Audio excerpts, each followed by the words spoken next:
6.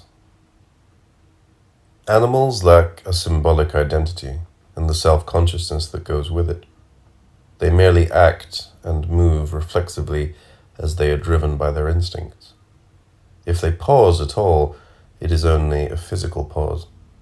Inside, they are anonymous, and even their faces have no name. They live in a world without time, pulsating, as it were, in a state of dumb being. The knowledge of death is reflective and conceptual, and animals are spared it. They live and they disappear with the same thoughtlessness. A few minutes of fear, a few seconds of anguish, and it is over. But to live a whole lifetime with the fate of death haunting one's dreams and even the most sun-filled days, that's something else. Ernest Becker. While the pragmatic space of animals is a function of inborn instincts, man has to learn what orientation he needs in order to act. Christian Norberg Schultz. When Hillary, the grey-coated Siberian husky, appears at the end of the Navidson record, he is no longer a puppy.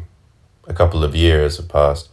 Something forever watchful has taken up residence in his eyes. He may be playful with those he knows, but whenever strangers wander too close, they invariably hear a growl rising from somewhere deep in his throat, a little like distant thunder, warning them away.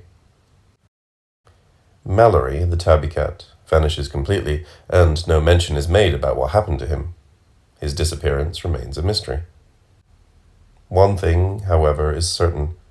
The house played a very small part in both their histories. The incident took place on August 11th, 1990, a week after Will Navidson's secret exploration of the hallway. Saturday morning cartoons blare from the kitchen television. Chad and Daisy munch down their breakfast, and Karen stands outside smoking a cigarette, talking on the phone with Audrey McCulloch, her shelf-building accomplice. The topic of the moment is feng shui, and all it has failed to do. No matter how many ceramic turtles or wooden ducks, goldfish, celestial dragons, or bronze lions I put in this goddamn house, she rants, it still keeps throwing off this awful energy. I need to find a psychic, or an exorcist, or a really good real estate agent. Meanwhile, in the living room, Tom helps Navidson take some still shots of the hallway using a strobe. Suddenly, somewhere in the house, there is a loud yowl and bark. An instant later, Mallory comes screaming into the living room, with Hillary nipping at his tail. It is not the first time they have involved themselves in such a routine. The only exception is that on this occasion, after dashing up and over the sofa, both puppy and cat head straight down the hallway and disappear into the darkness.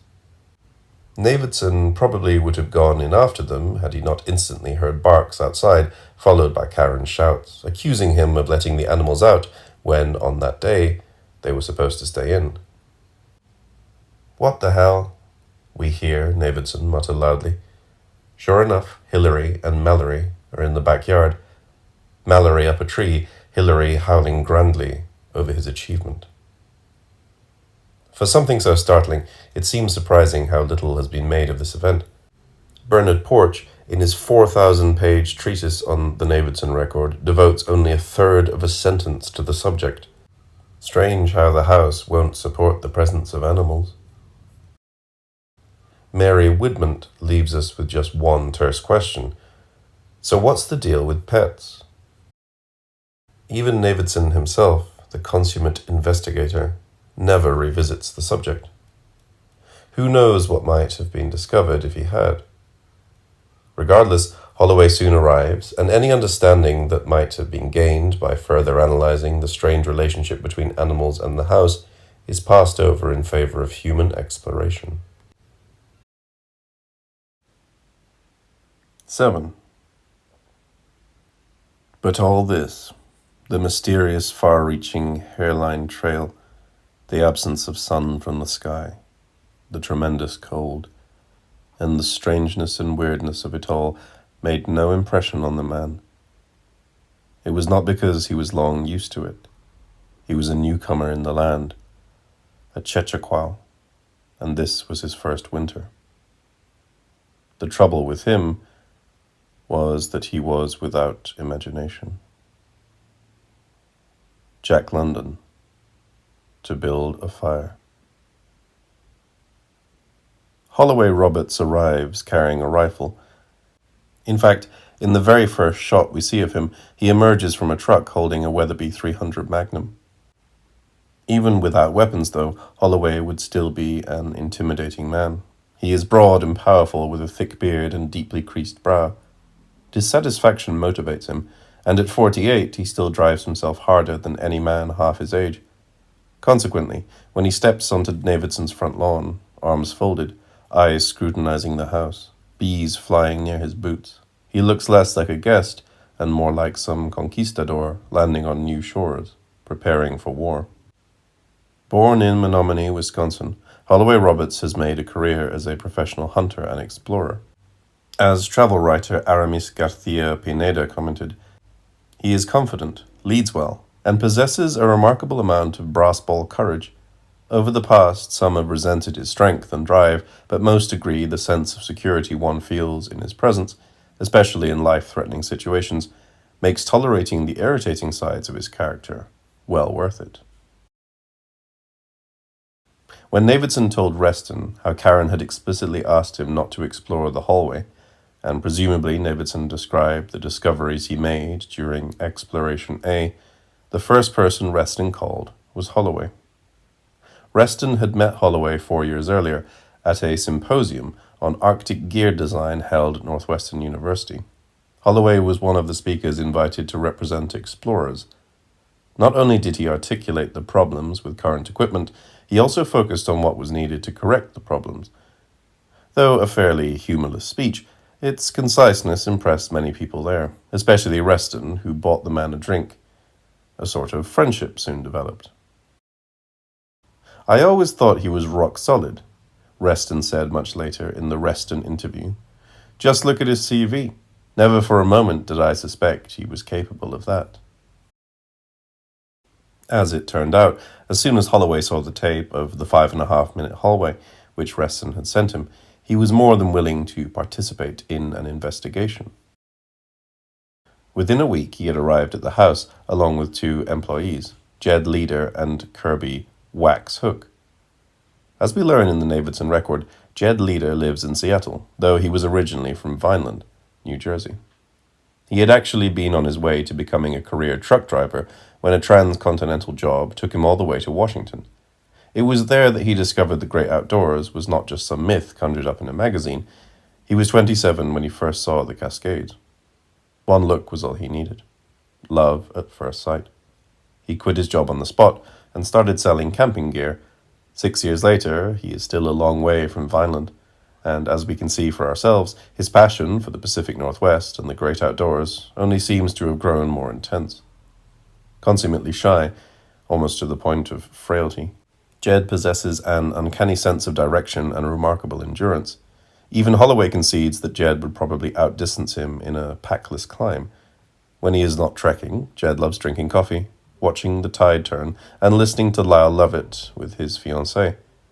"She's from Texas," he tells us very softly. "I think that's where we're going to get married."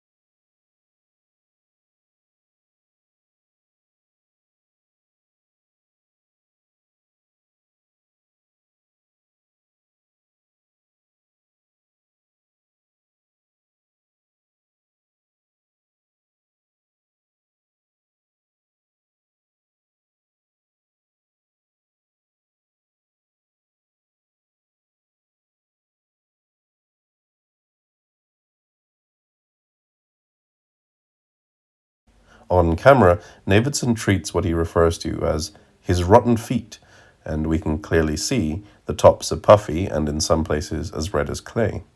Furthermore, all his toenails are horribly cracked, disfigured, and yellow. Perpetuated, Navidson informs us, by a nasty fungus 2 decades worth of doctors finally ended up calling STRESS. Sitting by himself on the edge of the tub, blood-stained socks draped over the edge, he carefully spreads a silky ointment around what he glibly calls his light, fantastic toe. It is one of the more naked moments of Navidson, and especially considering its placement in the sequence, seems to reveal, in a non-verbal way, some of the anxiety Karen's flirtation with Holloway has provoked in him. All of which becomes pretty irrelevant, as Holloway soon spends most of his hours leading his team down that lightless hallway. Frequently, treatment of the first 3 explorations has concentrated on the physical aspects of the house. Florencia Calzati, however, has shown in her compelling book, The Fraying of the American Family, New York, Arcade Publishing, 1995, no longer in print, how these invasions begin to strip the Navidsons of any existing cohesion. It is an interesting examination of the complex variables implicit in any intrusion. Unfortunately, understanding Calzati's work is not at all easy, and she makes her case using a peculiar idiom no reader will find readily comprehensible. E.g., she never refers to Holloway as anything but the stranger. Jed and Wax appear as only the instruments, and the house is encoded as the patient. No doubt inspired by Calzati, a small group of other writers, including the poet Elfa O'Halloran, have continued to mull over the dynamics brought on by Holloway's arrival. Without focusing too closely on the fine filigree of detail presented in these pieces, a book in itself, it is worthwhile, however briefly, to track the narrative events of the 3 explorations and recite, to some degree, how they affect the Navidsons. For exploration number 1, Holloway, Jed, and Wax enter the hallway equipped with high 8s, down parkas, hats, Gore-Tex gloves, powerful halogen lamps, extra batteries, and a radio to keep in contact with Navidson, Tom, and Reston. Navidson ties one end of some fishing line to the hallway door and then hands the spool to Holloway. "There's almost 2 miles of line here," he tells him. "Don't let go of it." Karen says nothing when she hears Navidson make this comment, though she does get up abruptly to go out to the backyard and smoke a cigarette. It is particularly eerie to watch Holloway and his team disappear down the long hallway, while just outside, Karen paces back and forth in the light of a September day, oblivious of the space she repeatedly crosses, though for whatever reason cannot penetrate. An hour later, Holloway, Jed, and Wax return. When their high 8 tapes are replayed in the living room, we watch along with everyone else how a series of lefts eventually leads them to the apparently endless corridor which, again to the left, offers entrance into that huge space where Navidson almost got lost. Though Holloway's ability to shoot to the strip hardly compares to the expertise evident in Navidson's Exploration A, it is still thrilling to follow the trio as they investigate the darkness. As they quickly discover, the void above them is not infinite. Their flashlights, much more powerful than Navidson's, illuminate a ceiling at least 200 feet high.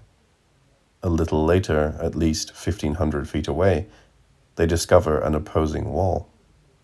What no one is prepared for, however, is the even larger entrance waiting for them, opening into an even greater void. 2 things keep them from proceeding further. 1, Holloway runs out of fishing line. In fact, he briefly considers setting the spool down when, 2, he hears the growl Navidson had warned them about. A little rattled by the sound, Holloway decides to turn back in order to better consider their next move.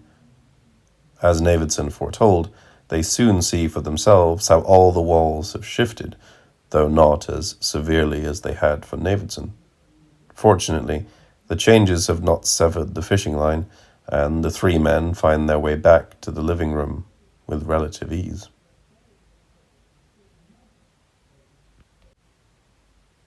Exploration 2 takes place the following day. This time, Holloway carries with him 4 spools of fishing line, several flares, and some neon markers. He virtually ignores Navidson, putting Wax in charge of a 35mm camera and instructing Jed on how to collect scratchings from all the walls they pass along the way. Reston provides the dozen or so sample jars. Though exploration number 2 ends up lasting over 8 hours, Holloway, Jed, Wax only hear the growl once, and the resulting shifts are negligible. The first hallway seems narrower, the ceiling a little lower, and while some of the rooms they pass look larger, for the most part everything has remained the same.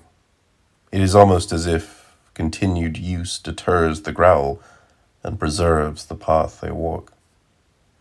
Aside from feeling generally incensed by what he perceives as Holloway's postured authority, Navidson almost goes berserk listening to the discoveries on the radio.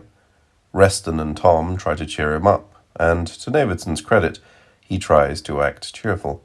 But when Jed announces they have crossed what he names the anteroom and entered what Holloway starts calling the Great Hall, Navidson finds it increasingly more difficult to conjure even a smile. Radio psychologist Fanny Lamkins believes this is a clear-cut example of the classic male struggle for dominance. It's bad enough to hear the Great Hall has a ceiling at least 500 feet high with a span that may approach a mile, but when Holloway radios that they've found a staircase in the center, which is over 200 feet in diameter and spirals down into nothing, Navidson has to hand Reston the radio, unable to muster another word of support. He has been deprived of the right to name what he inherently understands as his own. Lamkins sees Navidson's willingness to obey Karen's injunction as a sacrifice on par with scarification, though invisible to Karen. After Holloway's team returns, Jed tries to describe the staircase.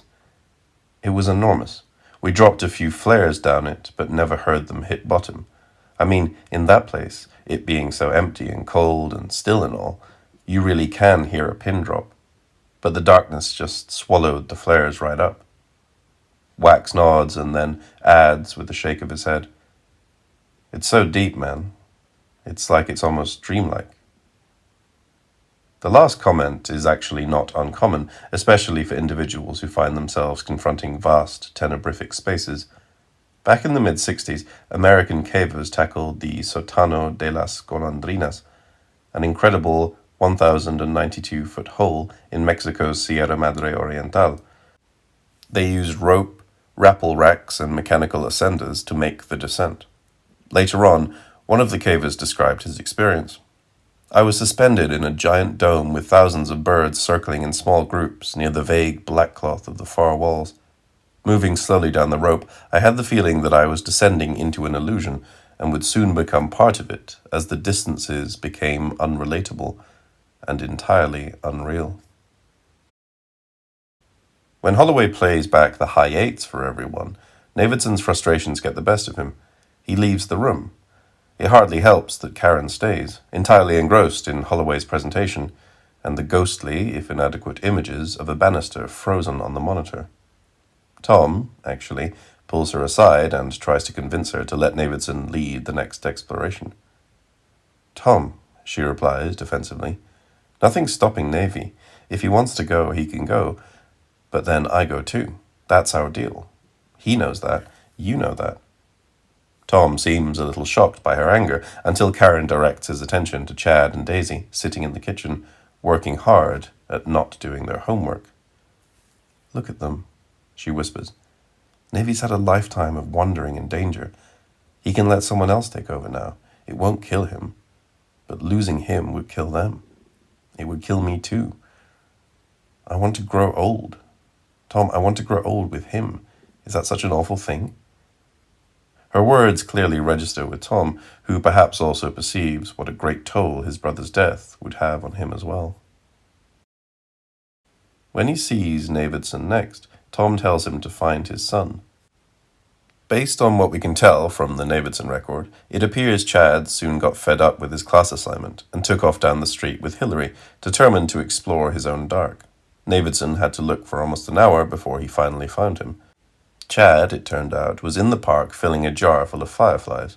Instead of scolding him, Navidson helped out. By 10, they had returned home with jars full of light and hands sticky with ice cream. Exploration number 3 ends up lasting almost 20 hours. Relying primarily on the team's radio transmissions, interspersed with a few clips from the high 8s, Navidson relates how Holloway, Jed, and Wax take 45 minutes to reach the spiral staircase, only to spend the next 7 hours walking down it. When they at last stop, a dropped flare still does not illuminate or sound a bottom. Jed notes that the diameter has also increased from 200 feet to well over 500 feet. It takes them over 11 hours to return. Unlike the 2 previous explorations, this intrusion brings them face to face with the consequences of the immensity of that place. All 3 men come back cold, depleted, their muscles aching, their enthusiasm gone. "I got some vertigo," Jed confesses. "I had to step back from the edge and sit down. That was a first for me." Wax is more cavalier, claiming to have felt no fear, though for some reason he is more exhausted than the rest. Holloway remains the most stoic, keeping any doubts to himself, adding only that the experience is beyond the power of any high 8 or 35mm camera. It's impossible to photograph what we saw. Even after seeing Navidson's accomplished shots, it is hard to disagree with Holloway. The darkness recreated in a lab or television set does not begin to tell the true story. Whether chemical clots determining black or video gray approximating absence, the images still remain 2-dimensional. In order to have a 3rd dimension, depth cues are required, which in the case of the stairway means more light. The flares, however, barely illuminate the size of that bore. In fact, they are easily extinguished by the very thing they are supposed to expose. Only knowledge illuminates that bottomless place, disclosing the deep ultimately absent in all the tapes and stills. Those strange cartes de visite. It is unfortunate that Holloway's images cannot even be counted as approximations of that vast, abrupt, where, as Rilke wrote, "Aber da, an diesem Schwarzenfelle, wird dein starkstes Schauen aufgelöscht." Resistance to representation, however, is not the only difficulty posed by those replicating chambers and corridors. As Karen discovers, the whole house defies any normal means of determining direction. Apparently, while Karen had been struggling with the explorer's invasion of her home, her mother had managed to acquire the number of a feng shui master in Manhattan. After a long conversation with this expert, Karen is relieved to learn she has been putting all the ceramic animals, crystals, and plants in the wrong places. She is still told to use the Pao Kua table, I Ching, and the Lo Shu magic square, but to do so with the assistance of a compass. Since much of feng shui, especially in the compass school, relies on auspicious and inauspicious directions, it is crucial to get an accurate reading on how the house sits in relationship to points north, south, east, and west. Karen immediately goes out and buys a compass. This while the men are in the midst of exploration 2. Upon returning home, however, she is astonished to find the compass refuses to settle on any one direction inside the house. Assuming it must be broken, she drives back to town and exchanges it for a new one. Apparently, this time, she tests it in the store. Satisfied, she returns to the house only to discover that once again, the compass is useless.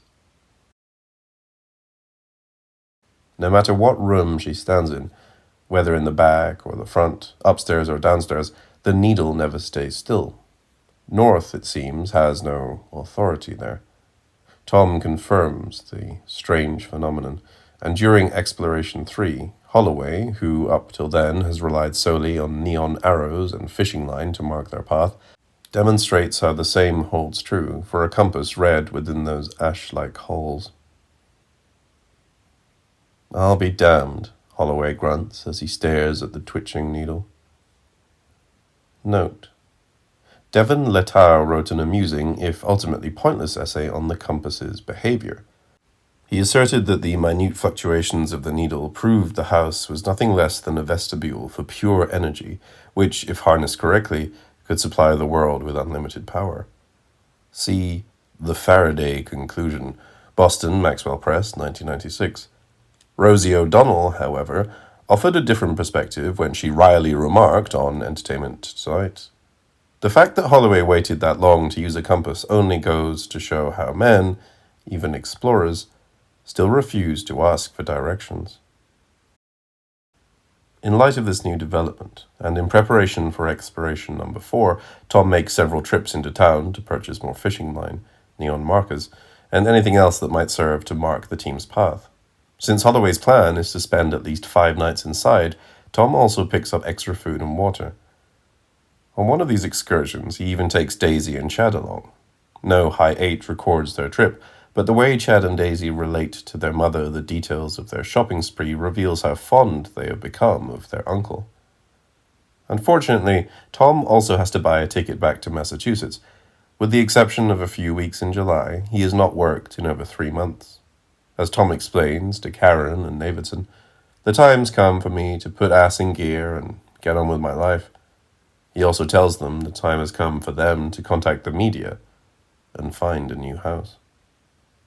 Originally, Tom had intended to leave right after Exploration 3, but when Navidson begs him to stay through Exploration 4, he agrees. Reston also sticks around. He had briefly considered taking a leave of absence from the university, but managed instead to somehow arrange for a week off, despite the fact that it is late September and the fall semester has already begun. He and Tom both live at the house, Tom in the study, Reston crashing on the pull-out in the living room, while Holloway, Jed, and Wax, at least up until Exploration 4, stay at a local motel. From all the clips leading up to Exploration 4, we can see how both Navidson and Holloway expect to gain a great deal of fame and fortune. Even if Holloway's team does not reach the bottom of the staircase, both men agree their story will guarantee them national attention, as well as research grants and speaking opportunities. Holloway's company will more than likely thrive, to say nothing of the reputations of all those involved. This kind of talk, on the day before Exploration 4 is scheduled to start, actually manages to bring Navidson and Holloway a little closer together. There is still a good deal of unspecified tension between them, but Holloway warms to discussions of success, especially to the idea of, to use Navidson's words, going down in history. Perhaps Holloway imagines himself joining Navidson's world, what he perceives as a place for the esteemed, secure, and remembered. Nevertheless, what these short clips do not show is the paranoia growing within him. As we are well aware, future events will ultimately reveal how much Holloway feared Navidson would get rid of him, and thus deprive him of the recognition he had spent a lifetime trying to obtain. The recognition the house seemed to promise.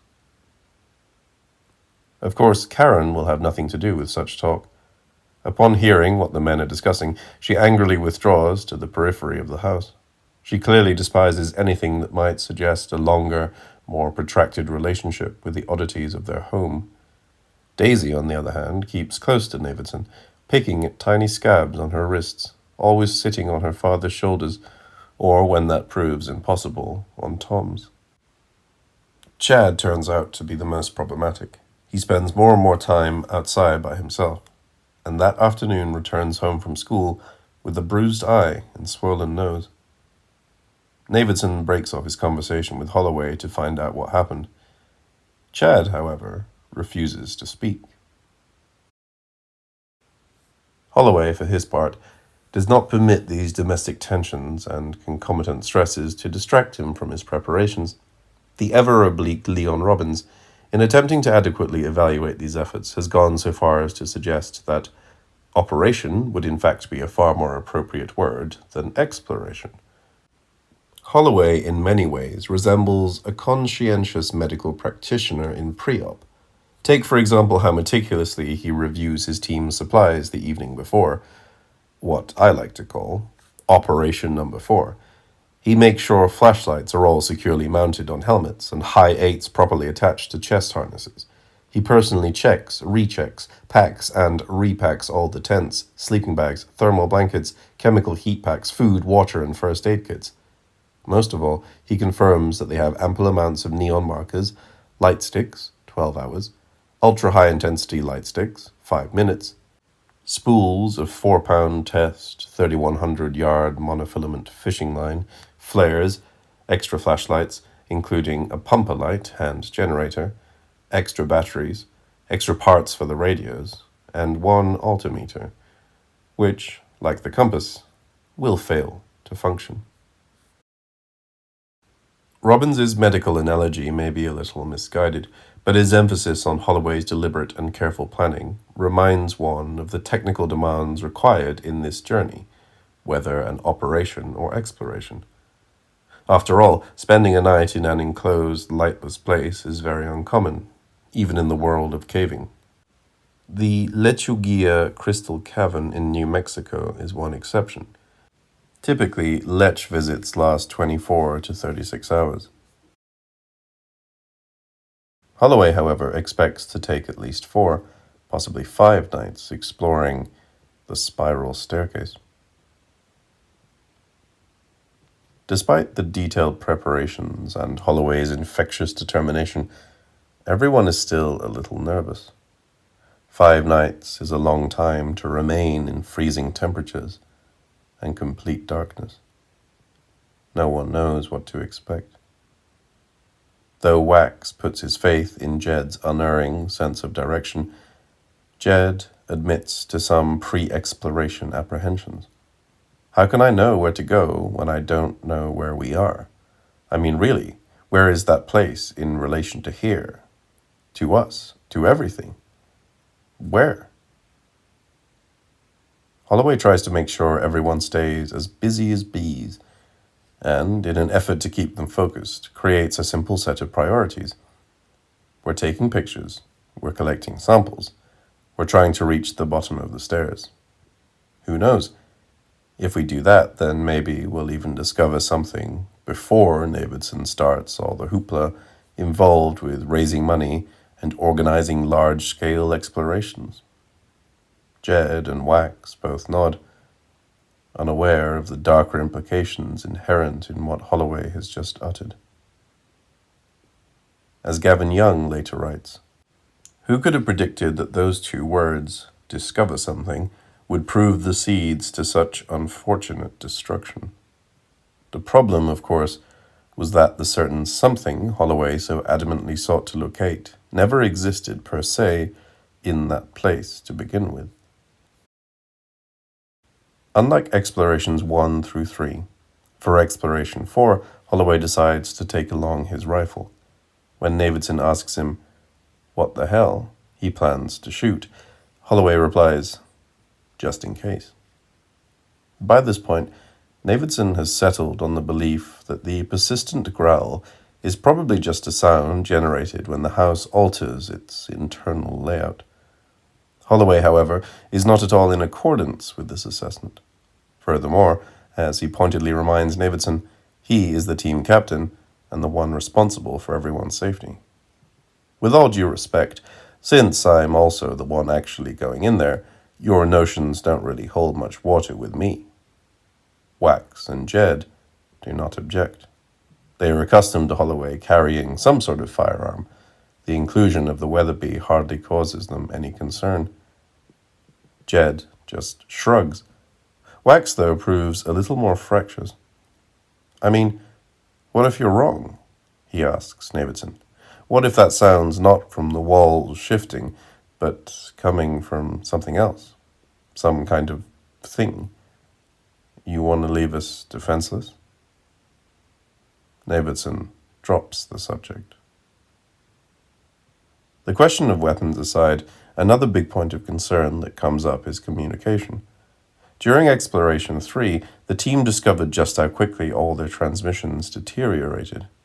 Without a cost-effective way of rectifying the problem, obviously buying thousands of feet of audio cable would be impossible, Holloway settled the issue by simply announcing that they should just plan on losing radio contact by the first night.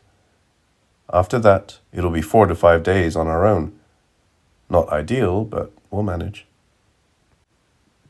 That evening, Holloway, Jed, and Wax move from their motel and camp out into the living room with Reston. Navidson briefs Holloway for the last time on the most efficacious way to handle the cameras. Jed makes a brief call to his fiancée in Seattle and then helps Reston to organize the sample jars. Tom, in an effort to cheer up a bruised and unnaturally quiet Chad, winds up reading both him and Daisy a long bedtime story.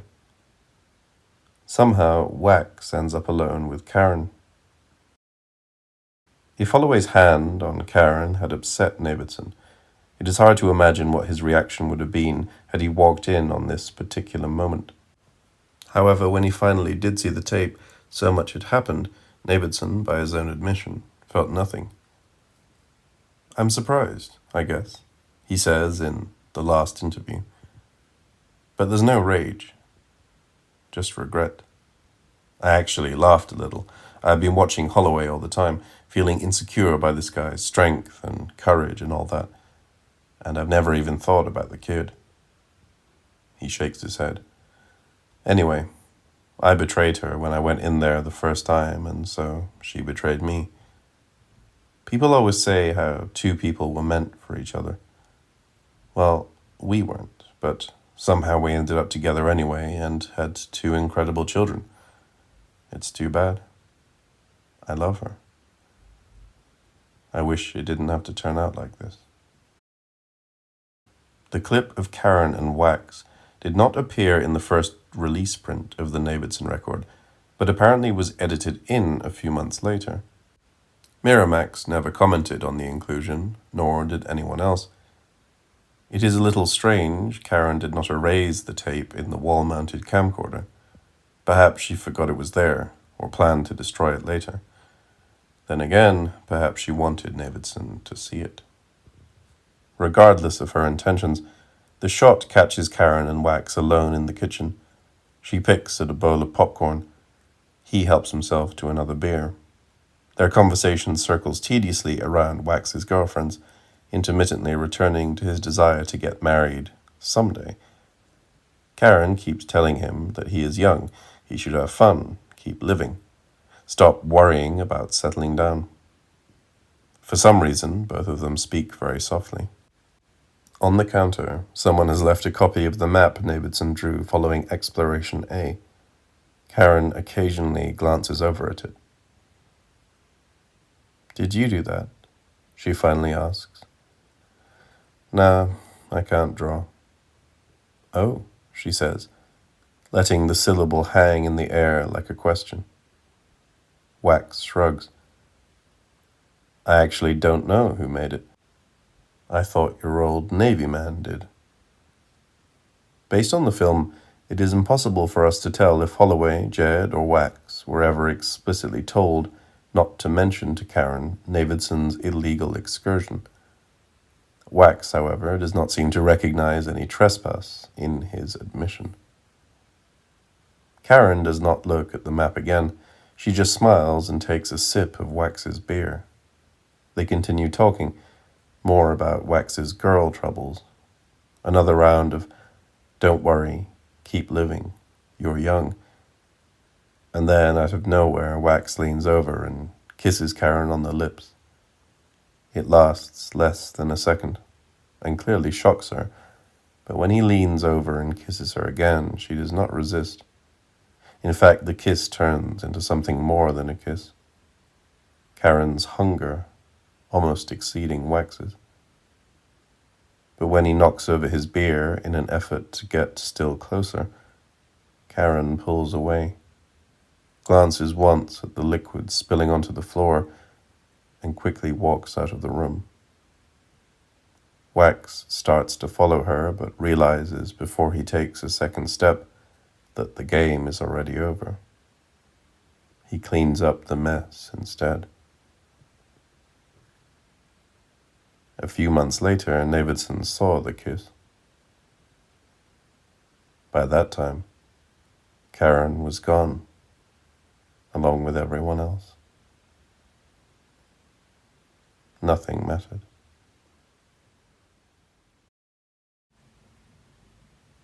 8.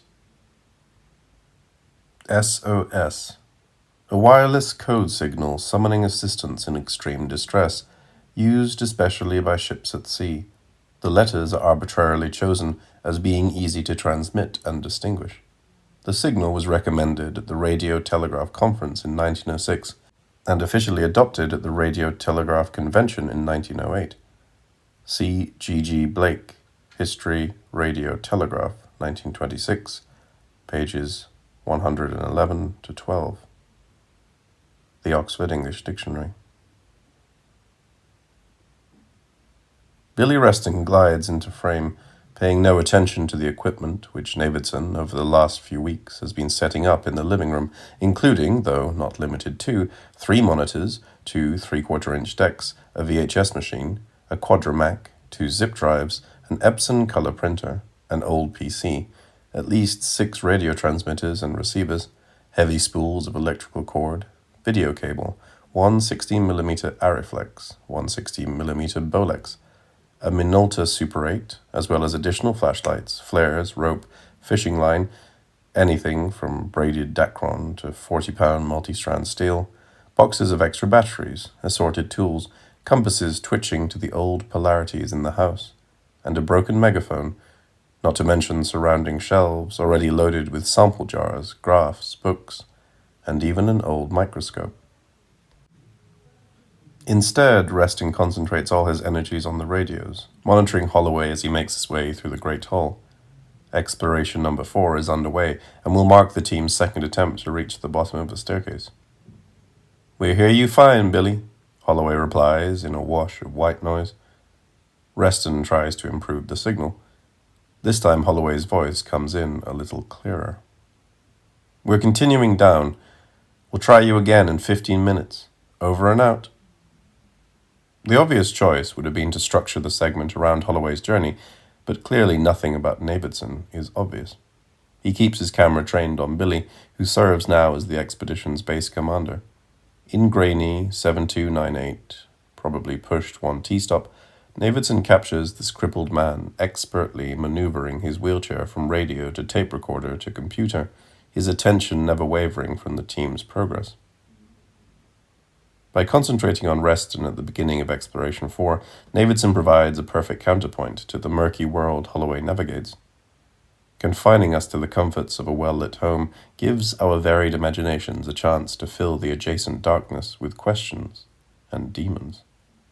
It also further increases our identification with Navidson, who, like us, wants nothing more than to penetrate firsthand the mystery of that place.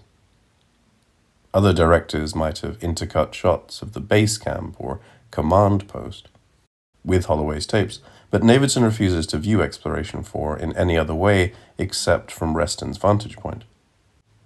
As Frizzle Clary notes, before personally permitting us the sight of such species of Chimerian dark, Navidson wants us to experience, like he already has, a sequence dedicated solely to the much more revealing details of waiting. Naguib Paredes, however, goes one step further than Clary, passing over questions concerning the structure of anticipation in favor of a slightly different, but perhaps more acute analysis of Navidson's strategy. First and foremost, this restricted perspective subtly and somewhat cunningly allows Navidson to materialize his own feelings in Reston, a man with fearsome intelligence and energy, but who is, nonetheless, and tragically I might add, physically handicapped. Not by chance does Navidson shoot Reston's wheelchair in the photographic idiom of a prison, spokes for bars, seat like a cell, glimmering brake resembling some kind of lock. Thus, in the manner of such images, Navidson can represent for us his own increasing frustration. As predicted, by the first night, Holloway and the team start to lose radio contact. Navidson reacts by focusing on a family of copper verdigris coffee cups, taking up residence on the floor like settlers on the range, while nearby a pile of sunflower seed shells rises out of a bowl like a volcano born on some unseen plate in the Pacific. In the background, The ever-present hiss of the radios continues to fill the room like some high, untouchable wind. Considering the grand way these moments are photographed, it almost appears as if Navidson is trying, through even the most quotidian objects and events, to evoke for us some sense of Holloway's epic progress. That, or participate in it, perhaps even challenge it. Time passes. There are long conversations. There are long silences. Sometimes Navidson and Tom play Go. Sometimes one reads aloud to Daisy, while the other assists Chad with some role-playing game on the family computer. Periodically, Tom goes outside to smoke a joint of marijuana while his brother jots down notes in some now-lost journal. Karen keeps clear of the living room, entering only once to retrieve the coffee cups and empty the bowl of sunflower seed shells. When Navidson's camera finds her, she is usually on the phone in the kitchen, the TV volume on high, whispering to her mother, closing the door. But even as the days lose themselves in night and find themselves again come dawn, only to drag on to yet more hours of lightless passage, Billy Reston remains vigilant. As Navidson shows us, he never loses focus, rarely leaves his post, and constantly monitors the radios, never forgetting the peril Holloway and the team are in. Janice Whitman was right when she noted another extraordinary quality. Aside from the natural force of his character, his exemplary intellect, and the constant show of concern for those participating in Exploration 4, what I'm still most struck by is Reston's matter-of-fact treatment of this twisting labyrinth extending into nowhere. He does not seem confounded by its impossibility, or at all paralyzed by doubt. Belief is one of Reston's greatest strengths. He has an almost animal-like ability to accept the world as it comes to him. Perhaps one overcast morning in Hyderabad, India, he had stood rooted to the ground for 1 second too long because he did not really believe an electrical pole had fallen and an ugly lash of death was now whipping toward him. Reston had paid a high price for that disbelief. He would never walk upstairs again, and he would never fuck. At least, he would also never doubt again. All the images Navidson finds during this period are beautifully concise. Every angle he chooses describes the agony of the wait, whether a shot of Tom sleeping on the couch, Reston listening more and more intently to the nonsense coming over the radio, or Karen watching them from the foyer, for the first time smoking a cigarette inside the house. Even the occasional shot of Navidson himself, pacing around the living room, communicates the impatience he feels over being denied this extraordinary opportunity.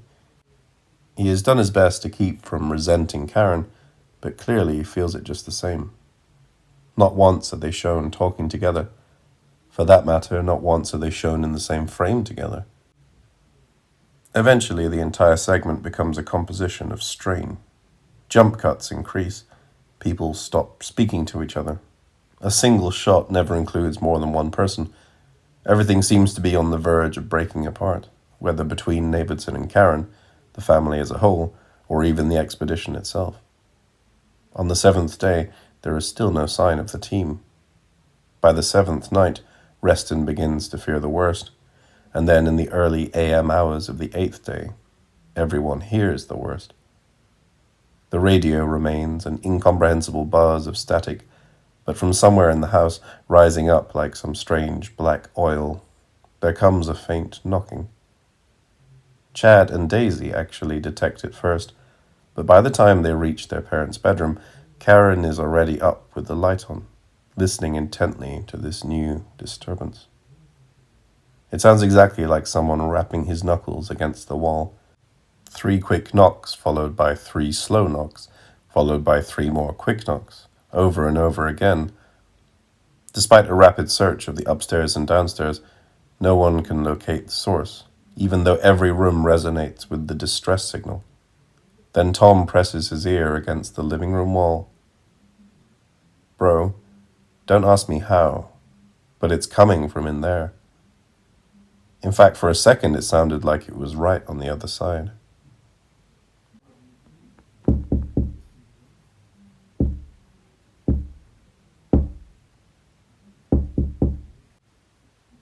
Ironically enough, it is the call for assistance that eliminates the jump cuts and reintegrates everyone again into a single frame. Navidson has finally been granted the opportunity he has been waiting for all along.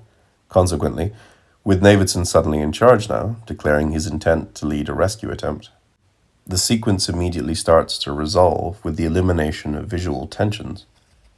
Karen, however, is furious. "Why don't we just call the police?" she demands. "Why does it have to be the great Will Navidson who goes to the rescue?" Her question is a good one, but unfortunately it only has one answer. Because he is the great Will Navidson.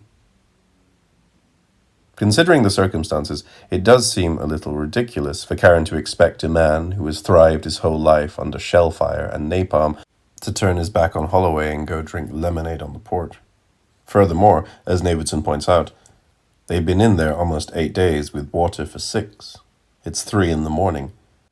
We don't have time to get officials involved or a search party organized. We have to go now. Then, adding in a half mumble, "I waited too long with Deliel. I'm not going to do it again." The name Deliel and its adamantine mystery stops Karen cold. Without saying another word, she sits down on the couch and waits for Navidson to finish organizing all the equipment they will need. It takes only 30 minutes to assemble the necessary supplies. The hope is that they will locate Holloway's team nearby. If not, the plan is for Reston to go as far as the stairway, where he will establish a camp and handle the radios, serving as a relay between the living room command post and Navidson and Tom, who will continue on down the stairs. As far as photographic equipment is concerned, everyone wears a high 8 in a chest harness. Short 2 cameras, Navidson has to take down one of the wall-mounted high 8s from his study and another one from the upstairs hall. He also brings his 35mm Nikon equipped with a powerful MET strobe, as well as the 16mm Arriflex, which Reston volunteers to carry in his lap. Karen unhappily takes over the task of manning the radios. A high 8 captures her sitting in the living room, watching the men fade into the darkness of the hallway. There are, in fact, 3 quick shots of her, the last 2 as she calls her mother to report Navidson's departure, as well as his mention of Deliel. At first, the phone is busy. Then it rings. Navidson names this sequence SOS, which, aside from referring to the distress signal sent by Holloway's team, also informs another aspect of the work.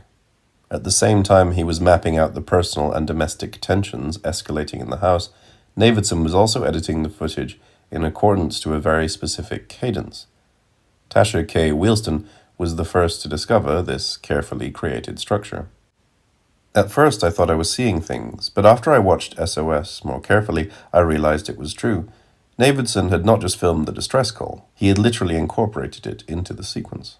Observe how Navidson alternates between 3 shots with short durations and 3 shots with longer durations. He begins with 3 quick angles of Reston, followed by 3 long shots of the living room, and these are in fact just that, long shots taken from the foyer, followed again by 3 short shots, and so on.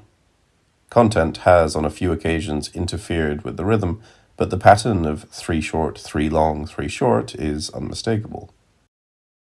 Thus, while representing the emergency signal sent by Holloway's team, Navidson also uses the dissonance implicit in his homebound weight, the impatience, frustration, and increasing familial alienation, to figuratively and now literally send out his own cry for help. The irony comes when we realize that Navidson fashioned this piece long after the Holloway disaster occurred, but before he made his last plunge into that place. In other words, his SOS is entirely without hope. It either comes too late or too early. Navidson, however, knew what he was doing. It is not by accident that the last 2 short shots of SOS show Karen on the phone, thus providing an acoustic message hidden within the already established visual one. 3 busy signals, 3 rings. In other words,